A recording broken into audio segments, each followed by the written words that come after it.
Lawas sing koyo ngene iki lho guys, sing marai kalep nasi lan bikin BB naik terus. Lah ceritane guys, nek kene iki aku tuku iwak panggang 10.000 untuk telu. Terus nek kene iki aku tuku bayam regane 2.000 guys. Untuk bayam nek kene iki ape tak sayur bening, lanjut nek kene iki ana tempe, terus ana iwak panggang, terus ana bawang, brambang, lombok, terasi iki tak kukusno nggo sambel kukusan wae yo guys. Lanjut wae nek kene iki aku ape jangan bening yo guys, jangan bening iki bayam. Terus iki tak lebokno ana bawang, brambang, kunci, terus tak lebokno.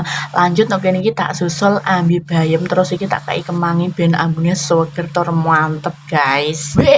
Lah dalah iki kok yo wis nyambel wae guys, iki wis tak ulek yo sambelnya, terus iki tak kei kemangi. Bariku tak ulek keneh, terus iki tak tambahi tempe ben tambah mantul.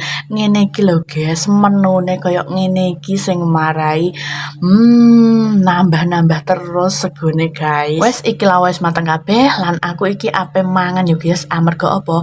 Iki keluruk terus wetengku guys.